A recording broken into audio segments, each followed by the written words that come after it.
Cheguei! Cheguei chegando e cheguei para abalar. Por quê? Porque a gente vai continuar a estudar as lesões relacionadas aos agentes mecânicos e eu tenho certeza que vocês vão ficar muito interessados na aula de hoje. Por que vão ficar interessados na aula de hoje? Porque nós estamos falando sobre as energias provocadas por energias mistas. E aí, dentre eles, a gente já havia conversado sobre os pérfuro-cortantes, os pérfuro-contundentes e os cortocontundentes, não é verdade? Então, última aula, vocês ouviram falar sobre os instrumentos pérfuro-cortantes e os cortocontundentes. E hoje é dia de falar dos pérfuro-contundentes. Vou abrir aqui meu mapa mental. Em relação aos pérfuro-contundentes, vamos lá. O que seria algo pérfuro-contundente? Bem, professora, deve ser alguma coisa que perfura e que contunde ao mesmo tempo, está correto? Sim, está muito correto. Então, a gente vai visualizar esse tipo de ação em chave de fenda, caneta, ponta de guarda-chuva e outros instrumentos que tenham esse formato. Mas o que mais nos chama a atenção são os ferimentos causados por projéteis de arma de fogo, tá? Os projéteis de arma de fogo, eles vão gerar lesões pérfuro-contundentes. Entretanto, não é simplesmente uma lesão que tem uma perfuração e uma contusão. Ela vai ter uma série de outras características quando for gerada por projéteis de arma de fogo, que a gente tem que levar em conta, tá? Vamos abrir aqui. Dá só uma olhadinha. Primeiro, eu tenho que pensar que eu tenho alteração em relação ao trajeto, em relação à trajetória, tá? E eu tenho algumas características específicas em relação aos ferimentos causados por esse tipo de arma, por esse tipo de instrumento. Bem, primeiro ponto, qual a diferença de trajeto e trajetória? Trajeto é o caminho que o projétil ele faz dentro do corpo do indivíduo. Então, depois que ele penetrou no corpo do indivíduo, ele vai seguir um trajeto. Esse trajeto ele vai ficar dentro, né, que vai ser um trajeto de um projétil não fixante, não transfixante, ou então ele vai transfixar o corpo e aí o trajeto ele vai ser diferente. Então, trajetória é outra coisa, porque agora a gente vai falar do caminho do projétil fora do corpo do indivíduo. Então, dentro do corpo é trajeto, fora do corpo, trajetória. Dentro do corpo, a gente pode ter um ferimento com o projétil transfixante, quer dizer, ele atravessou o corpo, e não transfixante, a bala ficou retida, né? Ela ficou dentro do corpo, alojada no corpo.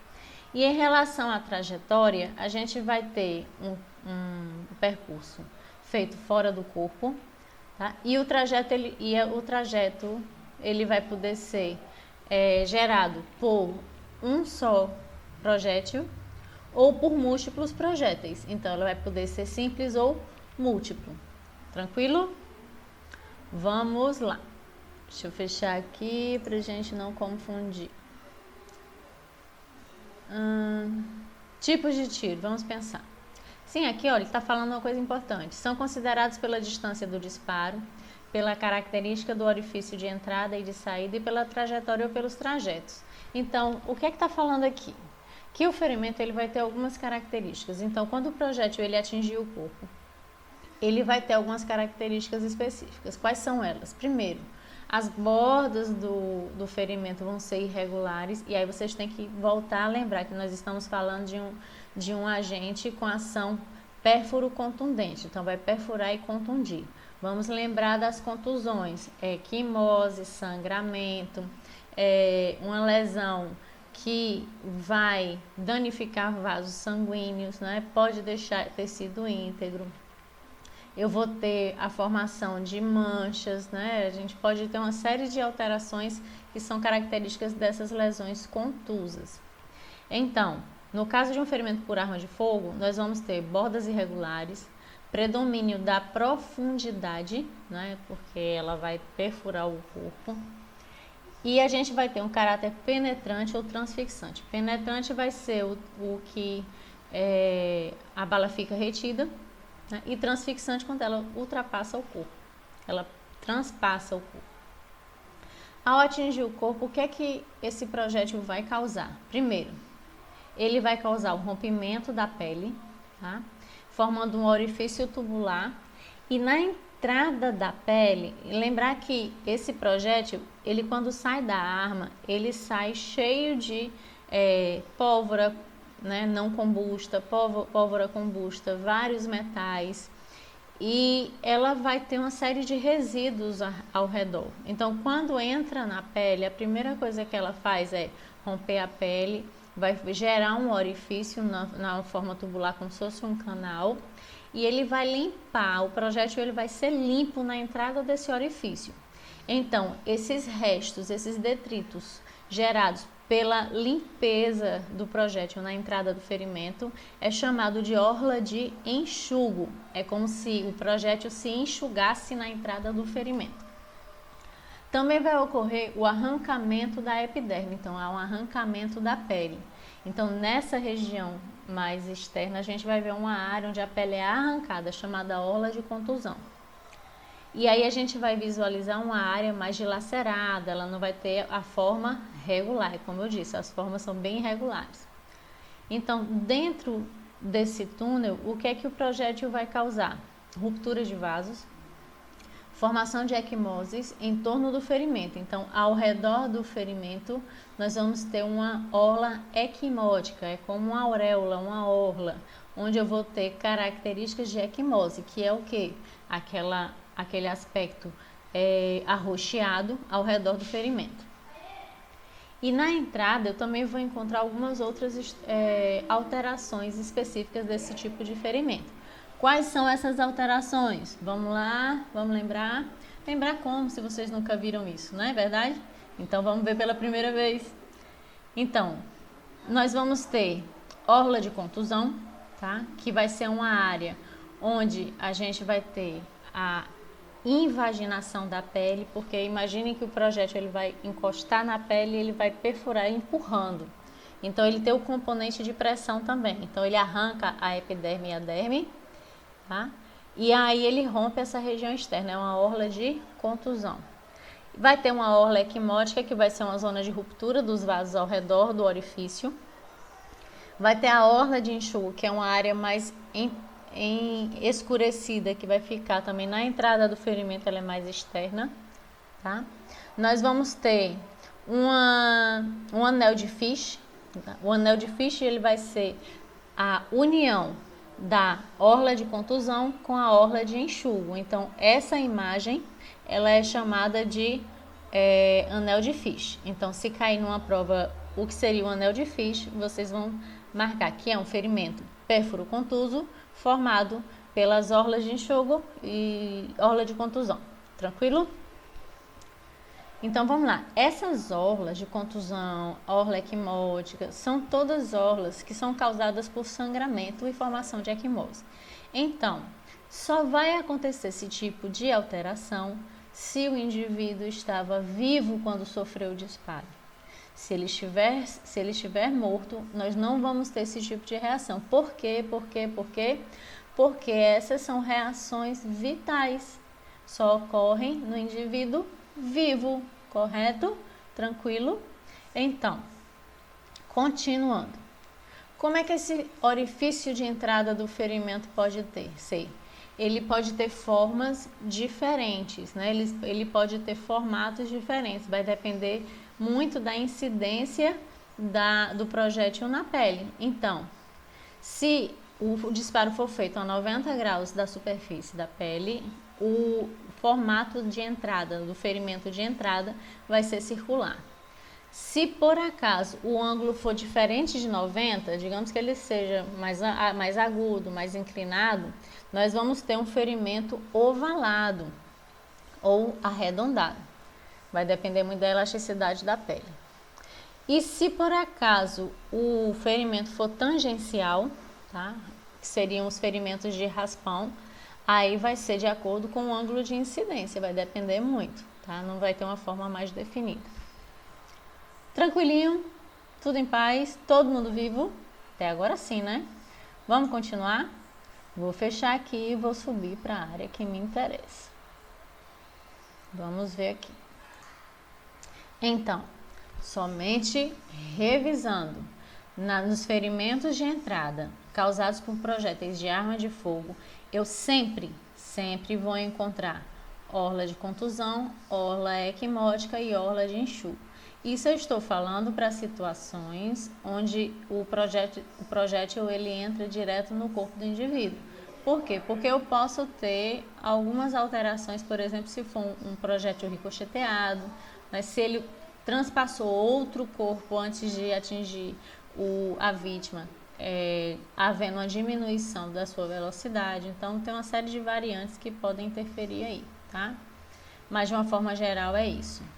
Aí, agora, a gente tem que pensar nos tipos de tiro, né? Quais são os tipos de tiro? Todo mundo já ouviu falar de tiro a queima-roupa, né? Inclusive, muita gente acha que tiro a queima-roupa é um tiro que a arma está encostada no indivíduo. E não é. Nós temos 3 tipos de disparo. Nós temos o disparo a curta distância, que é o conhecido a queima-roupa. Nós temos o disparo encostado, tá? Que seria o tiro encostado. E nós temos o tiro a longa distância, ou à distância. Então, nessas 3 situações, como no tiro encostado, eu tenho o cano da arma encostado no indivíduo, eu vou ter uma série de características de lesão. No tiro a queima-roupa, eu já vou ter uma ação muito maior dos gases e dos metais que saem semicombustos ou incombustos da arma. Então, eu tenho outras características de lesão.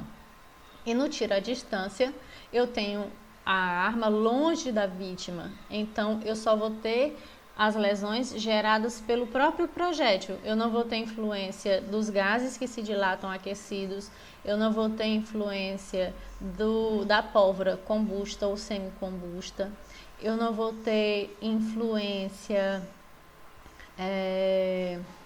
da fumaça, né, ou da fuligem. Então, eu não tenho nada disso. Então, por esse motivo, a gente vai dar uma olhadinha nesse assunto agora, para ficar bem claro. Então, vamos lá.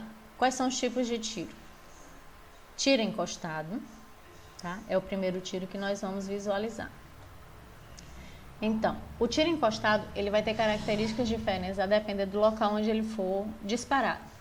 Digamos que seja um disparo feito no crânio ou em regiões onde eu tenha um anteparo ósseo por baixo da pele. Por exemplo, região do externo, costelas, região da escápula, que é a pá, antiga omoplata, no crânio, em qualquer região do crânio. Por baixo da pele eu tenho um anteparo sólido, que é o osso, o crânio. Então, o disparo, ele vai gerar uma série de alterações, né, de lesões que só ocorrem quando eu tenho essa camada óssea por baixo. Primeira coisa que a gente vai pensar, vai visualizar, é a câmara de mina de Hoffman, tá? O que é que vai acontecer com ela? Quando ocorre o disparo, os gases, eles saem aquecidos da arma e eles se dilatam. Então, quando o tiro é encostado, os gases eles vão penetrar na pele, né, penetrar no ferimento e eles vão meio que explodir a pele, o tecido subcutâneo. Eles vão lesionar como se fosse uma explosão de tecido, tá? Por isso que chama de câmara de mina de Hoffman. E aí a gente vai visualizar um ferimento estrelado com bordas irregulares, como está aqui. Entalhes, denteados, tudo isso aqui é causado por gases que meio que se dilatam, lesionando o tecido. Vamos mostrar outras imagens aqui. Quem tiver estômago sensível, por favor, feche o olho para não passar mal, tá certo? Ou então, dá uma corridinha lá no banheiro, dá uma vomitadazinha e volta, tá certo? Aqui, olha, outra lesão que a gente chama de câmara de mina de Hoffman. É o efeito dos gases. Então, ela vai ter padrões diferentes, vai depender muito do calibre da arma, né, da energia que ela dissipa. Ok? Aí eu quero que vocês olhem aqui dentro, ó, que tem uma queimadura no osso, tá? Imaginem que o cano estava encostado na pele do indivíduo, certo? E aí, na hora que houve o disparo, o cano da arma, ele aqueceu. E aí, quando ele aqueceu, ele gerou uma queimadura também, e o projétil, quando ele entrou quente, ele gerou uma queimadura no orifício de entrada do projétil, né? E aí, essa queimadura óssea é chamada de sinal de Benassi, tá? Então, nessa imagem aqui, eu tenho câmara de mina de Hoffman e tenho o sinal de Benassi. Vamos olhar embaixo. Aqui eu não visualizo o sinal de Benassi, mas eu tenho a câmara de mina de Hoffman. Tranquilinho? Aqui outra imagem, sinal de Benassi, que é o halo fuliginoso, e a câmara de mina de Hoffman. Olha aqui a lesão mais estrelada, meio denteada, né? E com bordas bem irregulares, com bordas bem irregulares. Próximo sinal característico de um tiro encostado. Aqui nós temos o sinal de Wegener, que é um nome horroroso de falar. É melhor de escrever do que de falar. Então, esse sinal, ele vai ser a marca da mira que vai ficar queimada ou marcada na pele da vítima. Então, como o tiro é encostado, o cano da arma ele aquece quando se faz o disparo. E aí a região onde o cano estava encostado, que tem inclusive a mira, vai ficar marcado no tecido. É o que nós estamos vendo aqui, ó. Observem. Bem marcadinho aqui, ó, a marca da mira. Vamos olhar embaixo. Aqui a alça da mira, ó. Bem certinho. Isso daqui, professora, também acontece no tiro na cabeça? Não, porque no tiro na cabeça não tem o sinal da câmara de mina de Hoffman, que o tecido dele se explode. Então, nesse caso aqui, é um tiro encostado quando ele ocorre em partes moles, que não tem um plano ósseo por baixo. Aí nós vamos visualizar esse tipo aqui de queimadura. Tranquilo? No tiro encostado, eu não vou ter zona de tatuagem e nem esfumaçamento. O que é zona de tatuagem? Zona de tatuagem, eu vou mostrar a imagem depois para vocês. Quando ocorre o disparo, junto com o projétil, também vão sair partículas de pólvora incombustas. Essas partículas, elas saem quentes, como se fossem bolinhas de metal, digamos assim, para tentar simplificar a imaginação de vocês. E aí, quando encostar na pele, ela vai fazer queimaduras. Então, essas queimaduras, elas não podem ocorrer, não tem como ocorrer no tiro encostado, simplesmente porque não tem espaço suficiente para essas partículas se dissiparem. Então, eu não vou encontrar zona de tatuagem nesse tipo de tiro. E nem esfumaçamento, porque para ter zona de esfumaçamento, que seria a fuligem, e aí ela vai marcar também a região, eu tenho que ter um espaço mínimo para isso ocorrer, que seriam os tiros a queima-roupa ou a curta distância. Por isso o nome, tiro a queima-roupa, porque vão sair partículas de metais, da própria pólvora, que vão queimar o tecido, tá? Não acontece nesse caso aqui, certo? Quando o projétil ele atinge um plano ósseo, como por exemplo no crânio, eu vou ter um orifício de entrada e um orifício de saída. Na lâmina de entrada, eu vou encontrar, no orifício de entrada, eu vou encontrar um padrão de lesão do osso, que é chamado de sinal do funil de Bonnet. Então, isso aqui a gente consegue identificar, por exemplo, qual foi o orifício de entrada e qual foi o orifício de saída, tá? Do projétil. Então, vejam aqui, ó. Esse aqui é o orifício de entrada, tá? Essa é a lâmina externa do osso. E aqui é a região interna do osso, é o orifício de saída, tá? Então, se eu for olhar num tiro, por exemplo, nessa região, a parte externa, de onde o projétil entrou, vai estar com essa apresentação aqui. E a parte interna, olhando de dentro para fora do crânio, vai estar dessa forma. Vejam que é como se fosse um funil, né? Ele afunila e depois ele abre. E aí a gente tem o sinal do funil de Bonnet. Muito bem. Bora continuar. O que é que eu vou ter também em relação aos orifícios? Primeiro, em relação ao diâmetro do ferimento. Quando o tiro é feito encostado, o ferimento ele vai ser maior do que o tamanho do projétil, tá? O ferimento de entrada. Porque qual é o mais comum de se encontrar? É que o ferimento de entrada ele é menor do que o ferimento de saída. Todo mundo já deve ter ouvido falar que quando o cara leva um tiro, a entrada é bem pequenininha, quando você vai ver a saída, tá lá o estrago. E é mais ou menos assim também quando eu tenho tiros ou disparos que não sejam encostados. Em caso de disparos encostados, vocês vão perceber que o orifício de entrada ele é maior, ele aparenta ser maior do que o próprio projétil. Tranquilo? Prontinho. Vamos dar uma respirada, tá? Descansar um pouquinho, vai tomar uma água e já já a gente volta com os outros dois tipos de tiro. Tiro a queima-roupa e tiro à distância. Tranquilo? Respira.